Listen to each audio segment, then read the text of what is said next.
Hello and welcome to another episode of the World War II podcast. I'm Angus Wallace. We've all seen the film Downfallabout the Führerbunker in Berlin in the closing days of the war, and we all know the story of how Adolf Hitler with his new wife, Eva Braun, committed suicide and the body was destroyed. Well, how much of that story do we actually know? Since the end of the war, a series of newspaper reports, books and more recently, TV series such as Hunting Hitler have all put forward the idea that Hitler escaped at the end of the war and that the official history, for want of a better phrase, is not the truth. In this episode, I'm joined by Luke Daly-Groves. Luke is a postgraduate researcher at Leeds University and the author of the new book Hitler's Death, in which he revisits the original post-war investigations by the Allied powers and, using all the data now available, assesses how accurate they were. In doing so, he also explores and debunks these Hitler conspiracy theories. Now, this podcast is brought to you by listeners like yourself who enjoy the show and help me find the time to put it together by becoming patrons. In committing to pay $1 or $2 each month via Patreon, or even pushing the boat out and committing to a Rockefeller level of support, such as listeners like Kieran Byrne and Paul Rafter. Thank you guys for your support. You can find out more at patreon.com/WW2podcast. If Patreon is not your thing, for whatever reason, and you would like to join the gang, go to ww2podcast.com/support and you'll find information on how to support the show via PayPal. In doing so, if you check the box to be added to the mailing list, I will send you links to the extras when I have them. So, Luke, thanks for joining us. Shall we take as our starting point May 1945? How much did the Allies know of Hitler's death when the war came to an end? It depends which Allies you're talking about, obviously. So the Soviets at this point they knew the most because they were the first to capture Hitler's bunker. And so they controlled the evidence, and they decided what evidence from that point was to get out to the British and the Americans. The British and the Americans knew that there was a radio announcement given from Admiral Karl Donitz, and he said that Hitler had died fighting to his last breath against the communists. And now Eisenhower and the high-ups at the Western Allies HQ, they did all they could to sort of argue against this idea that Hitler had died a heroic death, because they were very frightened with what this could do to sort of stiffen German resistance at that time. But apart from the Donitz announcement, the Allies basically had to rely on the Soviets for evidence at that stage, the Western Allies, that is. I think it was in June 1945 that one of Marshal Zhukov's staff officers came out and announced that they had found and identified the bodies of Adolf Hitler and Eva Braun. So from that point, they had confirmation from the Soviets that Hitler was dead and they had the bodies. So, I mean, it's at this point we're starting to get Cold War tensions starting to ramp up. I was going to say, presumably there is an investigation. I mean, and how much of it is it a joint investigation? So I have pictorially in my mind the vision of The Third Man, where the Russians and the Americans are also going around together in groups in occupied. Is it Vienna in The Third Man? Yeah, Vienna. Yeah. Is it like that? Are they all pulling together, or are they all off in different directions? Because Berlin was obviously in the Russian sector. Yeah, I would say that they're definitely all off in different directions. So I guess with the Western Allies, it was SHAEF, Supreme Headquarters Allied Expeditionary Force, the first sort of intelligence task, which certainly one of the key British intelligence officers, but also this American intelligence officer, Heimlich. Before the war was over, that they were told at SHAEF headquarters that their first assignment once they got to Berlin was to find out what happened to Hitler. So that was their sort of effort. And then the Soviets were sort of doing their own thing because, as you know, they were the first in Berlin, and the Western Allies, the British and the Americans, didn't occupy Berlin until the summer of 1945. So the Soviets had quite a lot of time on their own to see what they made of the evidence. And Stalin had time to work out politically what he wanted to do with the evidence, and I think that's quite important, because with that you have one of the sort of major origins of the conspiracy theories, because it's not long after Zhukov's men come out and say that they've identified Hitler's bodies that Stalin decides to start telling people that Hitler's still alive. Zhukov gets word of this, and then Zhukov all of a sudden changes his tune and says, well, Hitler could have escaped, he could have flown away at the last minute to Spain or Argentina. And that's when things start getting political. So the Russians are going their own way. Did the Americans and the British, did they have separate political agendas, or did they just not want to work together? Well, certainly the British were willing to work with the Soviets at the end of the war. British intelligence, this is. And they were really perplexed. In fact, not even intelligence. The Foreign Office were confused. There's a quote in the book where a Foreign Office official, he says, "I've no idea why the Soviets would be spreading lies. What interest they have in this."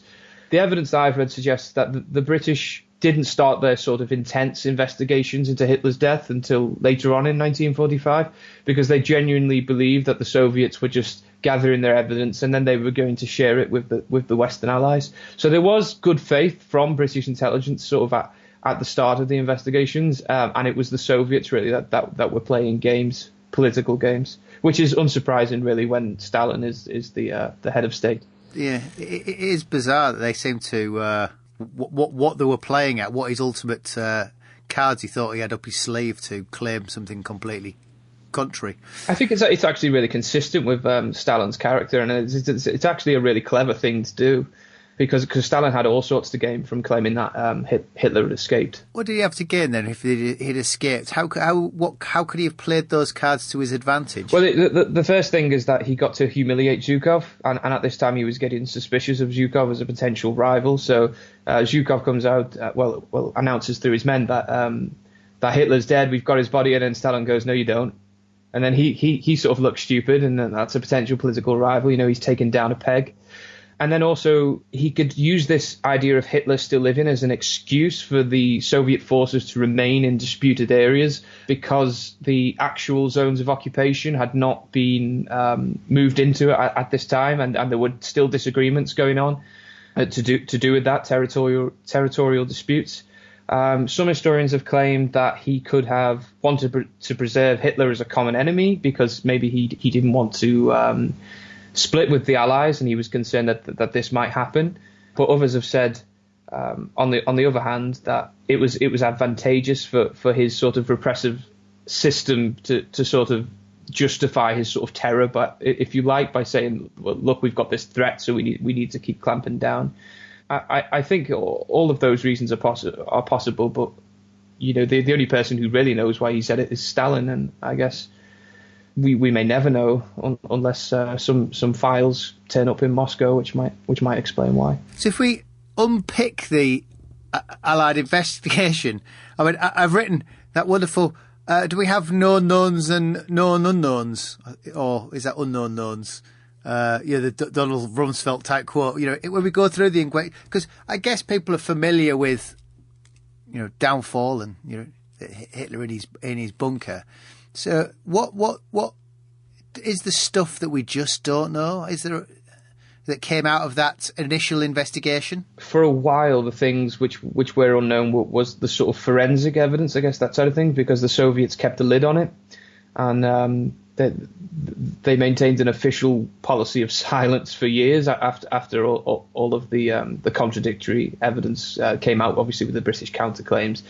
But now we have the forensic evidence, because Hitler's teeth have been tested numerous times, and it's been confirmed by forensic scientists that they are Hitler's. So that's obviously one major thing. I'm trying to think of things, I mean, because obviously the conspiracy theorists have an interest in saying that things are unknown and unknown.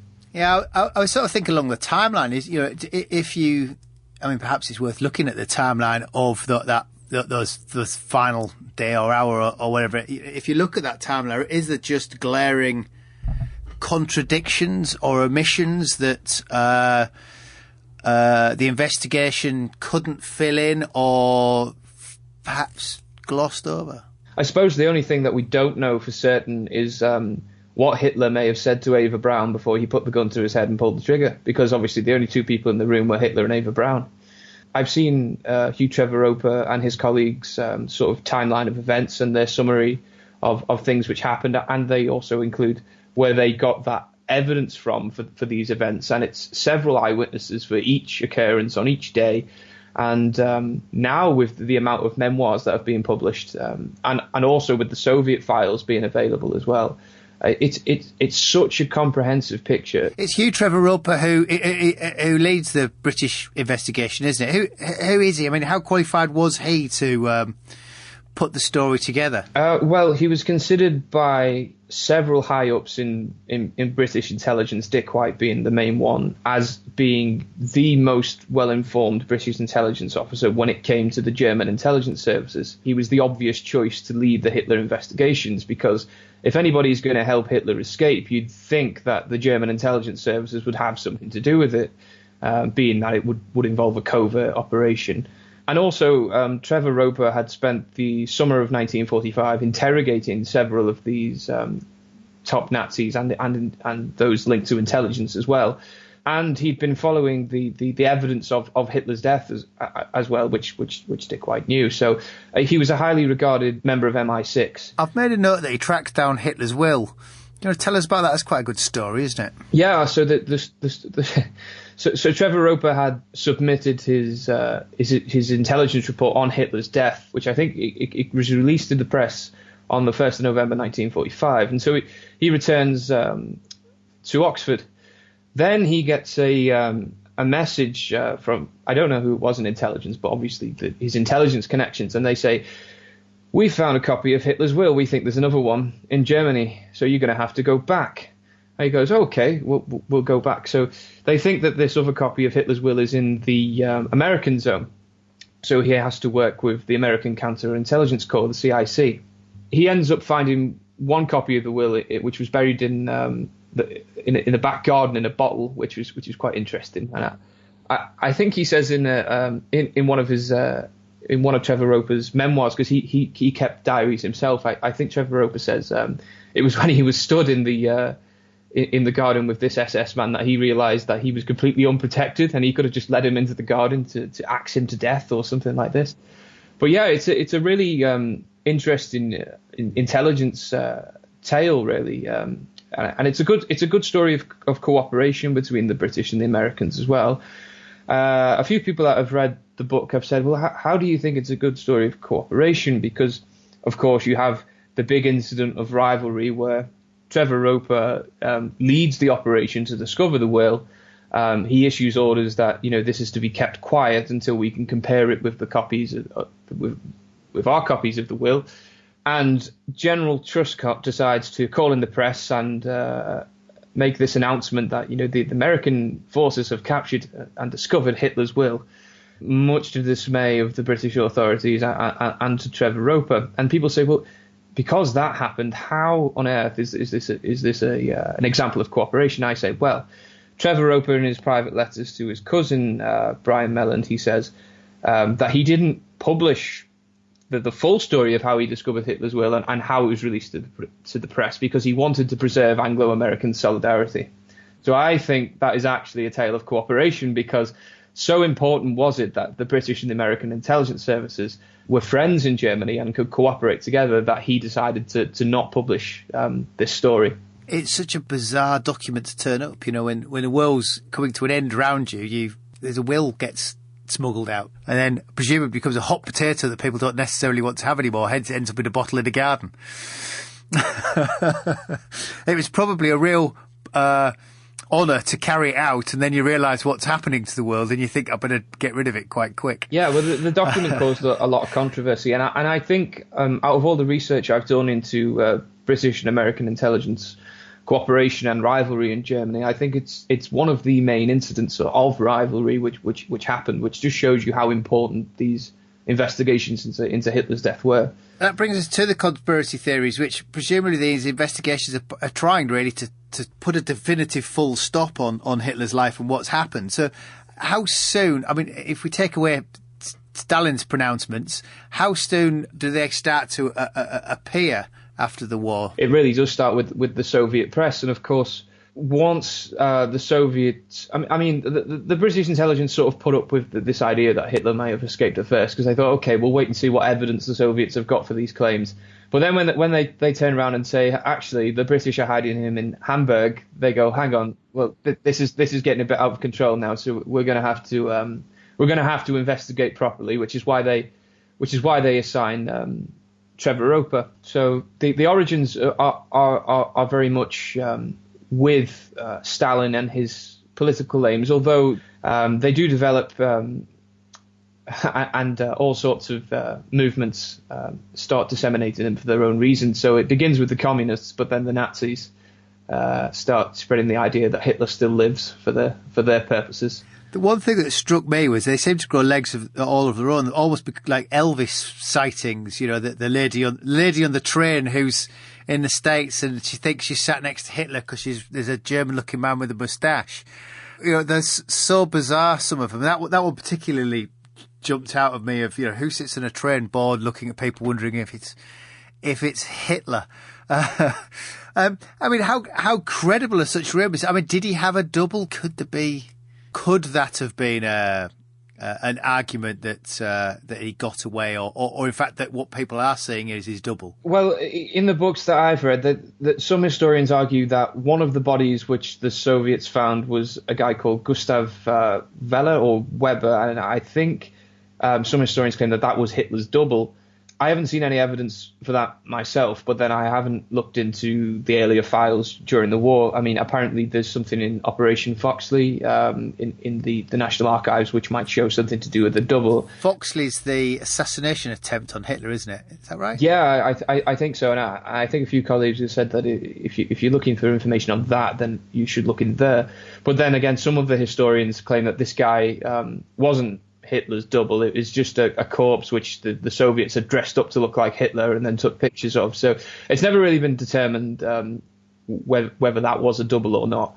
But it's certain that the body, well, I say body, the remains rather, because what was left, what wasn't really a body, it was a pile of garbled mess and mush with teeth in it. They were Hitler's. It wasn't. It certainly wasn't a double. And this idea of a double did actually emerge in 1945 because some of the witnesses from the bunker, they claimed that newspaper reporters had been approaching them and saying, but was it really Hitler that you spoke to in the bunker? Are you sure it wasn't a double? And they were sort of trying to push this idea that it was a double, obviously because they wanted a good story, a good scoop to sell in the newspapers. And Trevor Rupper himself, he looked into this idea of a double. And he basically followed all the leads to try and find some evidence that these bodies could have been a double, and all he found was newspaper speculation and these attempts by journalists to sort of force the opinion on eyewitnesses. And of course all the eyewitnesses said, no, this is absurd. No, it was Hitler. Just on the double point, because double trouble tends to come up quite a lot when we discuss this subject. Not only is the sort of the evidence of the intelligence investigations point against that there being a double, but it doesn't add up from all we know of Hitler and his inner circle in the last days. So I say, Magda Goebbels murdered her children because she didn't want them to live in a world without National Socialism.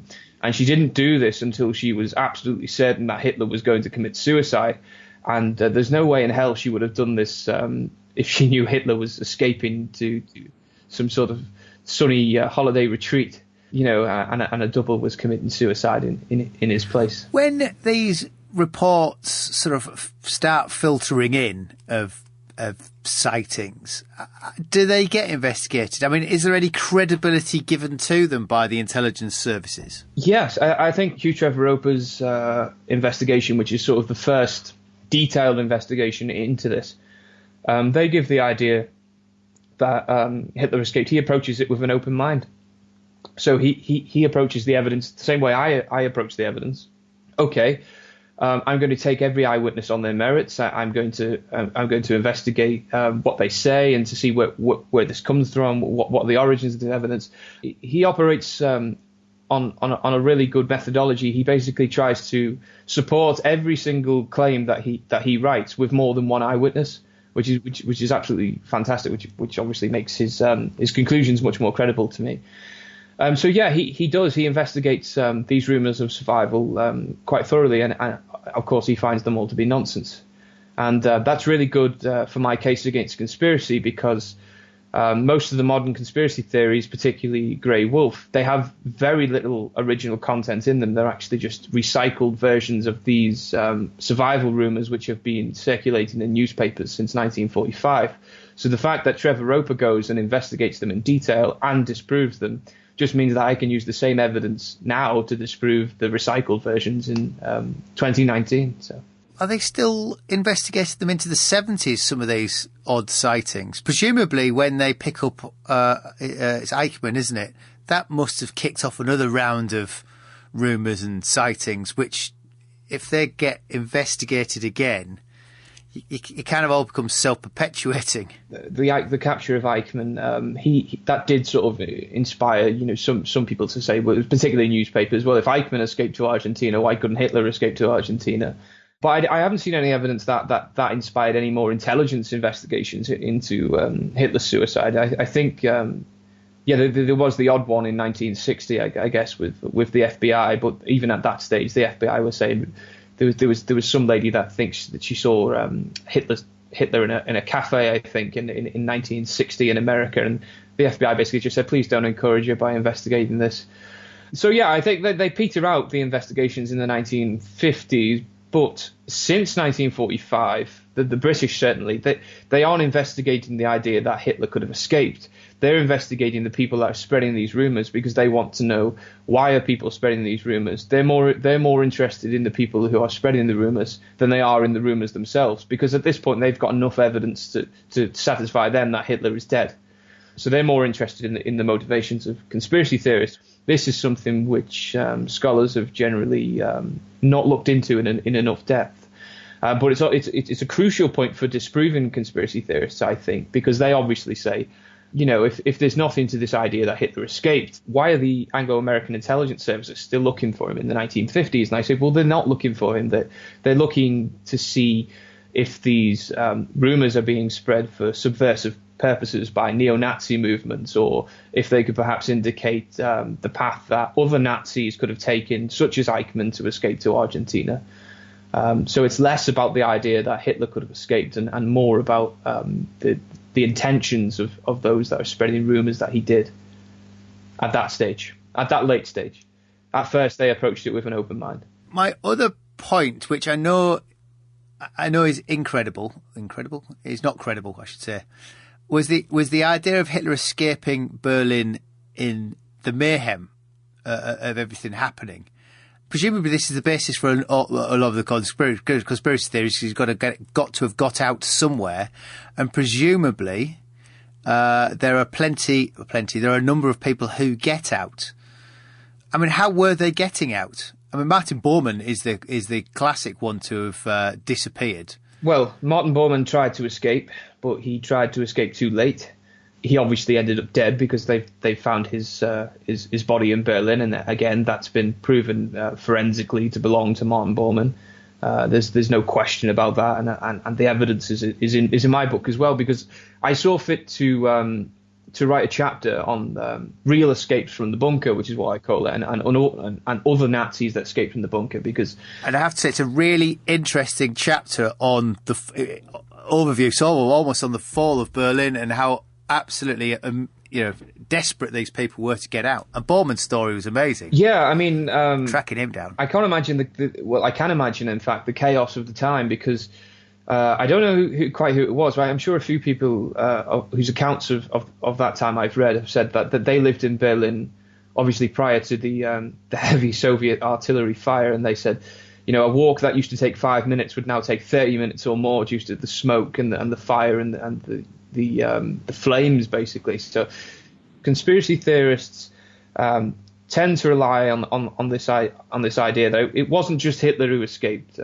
He was helped to escape by people like Martin Bowman or Heinrich Müller, the head of the Gestapo. So I thought, well, if I look into how the evidence surrounding the alleged escape of these individuals, and I can sort of disprove them, then the dominoes start to fall, because if he didn't escape with Bowman and he didn't escape with Müller, then who helped him escape?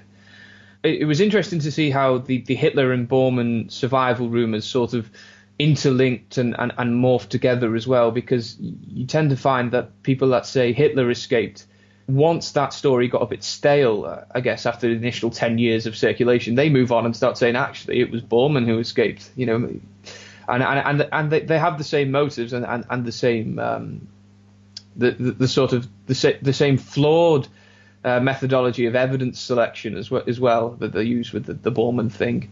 You tend to find that people that argue one conspiracy theory, that they believe in several conspiracy theories because it's their view of the world. So I thought that because books like Grey Wolf were claiming that not just Hitler, Hitler and his inner circle escaped, that I should look into this idea. I'm quite happy that I think the chapter on Bowman's escape is probably the most concise. Tell us what happens to Bowman, because we're talking around it, but it is a good example of a mystery solved, isn't it? Yeah, Bowman he escapes from the bunker after Hitler's suicide in one of the breakout groups, because they basically after Hitler dies they all try and save their own skins.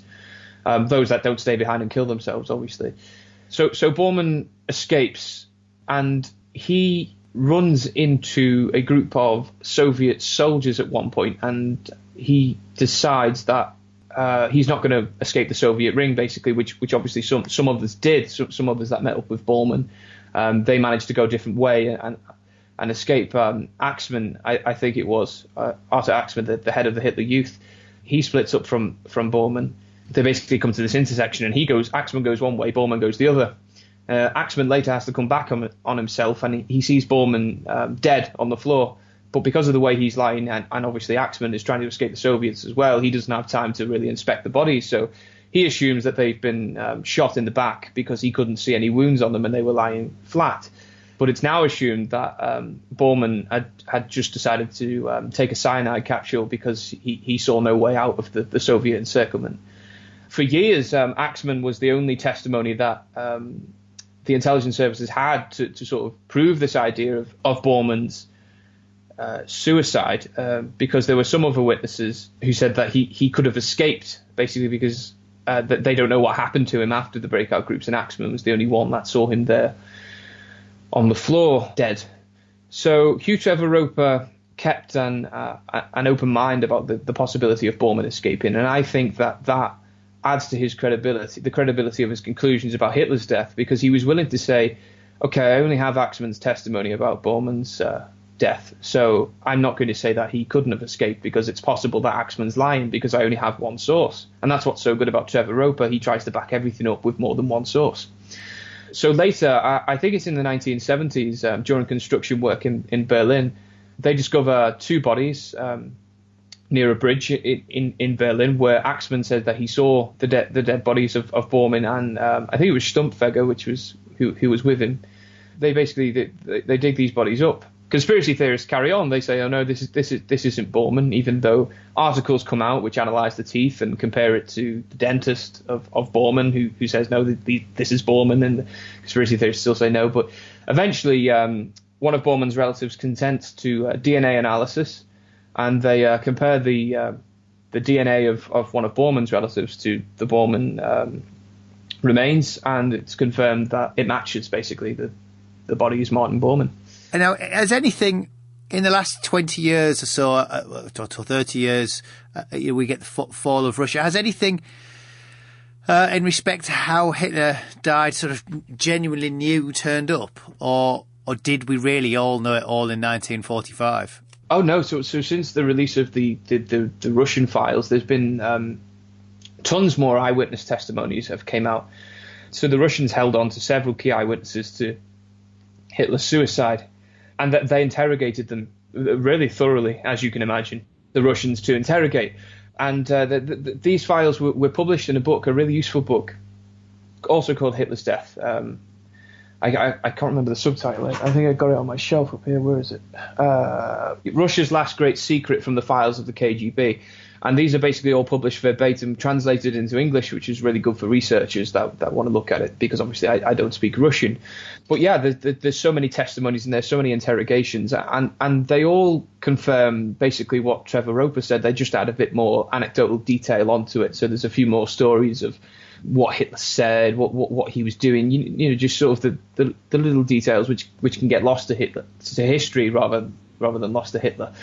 They basically just confirm what Hugh Trevor Rupper said all along, which is what's so marvelous about his work, really, because he completes the intelligence report in such a short space of time, which is something that conspiracy theorists have used to say that he rushed the investigations. But it's not that he rushed them; he was just incredibly efficient, and he also built on a lot of evidence which had been gathered before by various British intelligence agencies, and also he had the cooperation of the Americans, which really helped.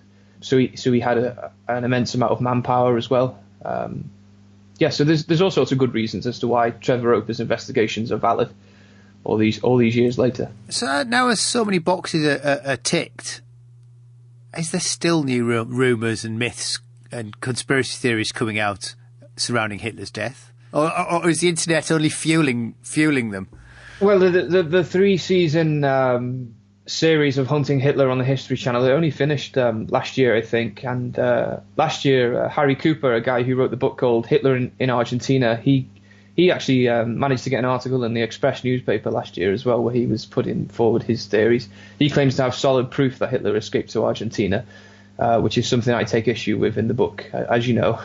So they're very much relevant, and it's probably every week I wake up and see on social media some sort of website has published something about Hitler escaping, or these files prove that the FBI had evidence that Hitler escaped. It's a very interesting way that they do it, because what they do is they take an FBI file which just describes a survival rumor. So some guy claims that Hitler, escaped on horseback to a ranch. And what they do is that they'll publish this file and say, look, the FBI had evidence that Hitler had escaped and they were investigating this. But what they leave out is that general statements by people such as Hoover, the head of the FBI, he states explicitly that there is no evidence whatsoever, no convincing evidence that Hitler has escaped to Argentina. So they leave out the conclusions and opinions of intelligence officers who had actually investigated these rumors. And what they do is they just publish the rumors taken out of context, as if the conclusions on the investigations into them don't exist. They cherry pick facts to prove a point. Yeah, exactly. Yeah. Whereas I've tried to put the rumors back into the correct context. So one thing which conspiracy theorists will say is that the FBI files, they contain thousands of leads to Hitler in Argentina, and yes, they do. They contain a lot of information about survival rumors of Hitler living in Argentina. But what they don't tell you that there is just as many files, if not more, which place Hitler in America, and these are also filed alongside documents which say that Hitler was in Japan or that he was in Canada. And there's no, as far as I'm aware, there's no FBI file with the label on it, Hitler in Argentina. They were all considered together as survival rumors of Hitler. And the conspiracy theorists, they just decide that, I don't know if they throw a dart on a map or something and say, oh, I'm going to write a book about Hitler escaping here. And then they just go through these files and pick those ones out and ignore all the others. When really, the people spreading these rumors, they have very similar motives, which is really revealing. So if you can look at the motives of those saying that Hitler escaped to America, and you can debunk those theories, it really helps with disproving those that say he escaped to Argentina as well. Presumably, the motive now is invariably finance. Sell a book or a TV program or a... Yeah, so it would be wrong of me to sort of speak for the modern conspiracy theorists and say, I know why you're doing this, because I've only spoke to a couple in person. But it'd be wrong of me to put words in their mouth and say this is their intention. I don't know if they actually believe this stuff. But I've explored what are the definite motives of conspiracy theorists in the 1940s and 50s. And I've said that these are several. So you have journalists who are seeking money. You have individuals who aren't journalists that are after money. You've got people that do it for political reasons, neo-Nazis, communists. You've got people who are mentally ill. You've got people that just like sensation or pranks and hoaxes.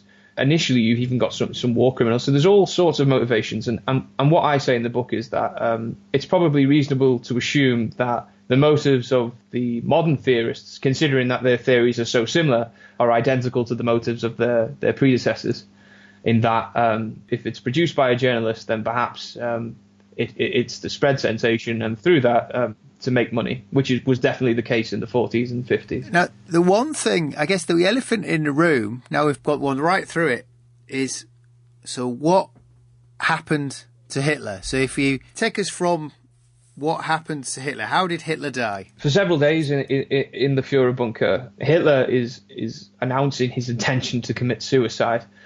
And I suppose the most famous occurrence of this is in the movie Downfall, which we discussed a little earlier, and it's been parodied all over YouTube when he throws his pencil across the table and he says, if you think that I'm going to leave Berlin, gentlemen, you're mistaken. I'd rather put a bullet in my head. And from that point on, really, he's announcing his intention to commit suicide. And then there's even discussions in the bunker of the best way to commit suicide, and it all gets really morbid. So people are just waiting for it. They're expecting it to happen. And of course, there's these odd glimmers of hope. So it's sort of, as I say, it oscillates from anxiety to hope and back to despair.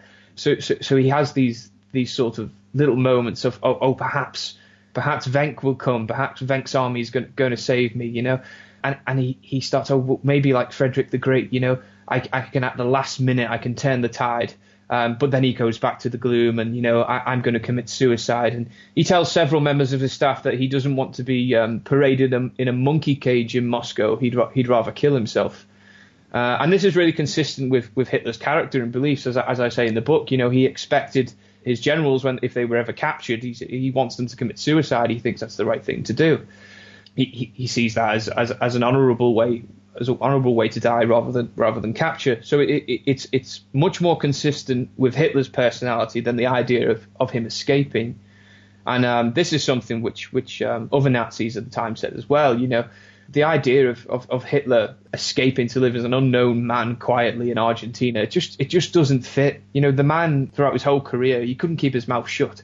So he's not going to start doing it, at that stage. He's going to go for the extreme solution because he was very extreme. And the extreme solution was that he was going to marry Eva Braun. And through that marriage, which is a bizarre occurrence, through that marriage, he has divorced himself from the German people because he considered himself married to the German people. That's why he wouldn't commit fully to Eva Braun. He wanted to be seen as accessible to German women so that they would idolize him more. At that moment, and he explains this in his will, he says explicitly in his last will and testament, he says that he's marrying Eva Braun and he intends to commit suicide with her. And this is seen as a great thing to do, and it's the way they want to go down in history. Before it happens, he gathers the members of his staff, the close members of his staff who are left with him in the bunker, and he lines them up, and he goes down the line, and he shakes hands and gives them sympathetic looks, and then he disappears into his private quarters. And obviously what goes on behind that door is the big mystery, as you say, if there's anything which we don't know. It's the method of suicide, which still causes debate between historians. Was it cyanide? Was it cyanide and the pistol, or was it just the pistol? I personally think, from the evidence that I've seen, that he shot himself, because all the eyewitnesses describe smelling bitter almonds on Eva Braun's corpse, but they don't describe this smell on Hitler's corpse.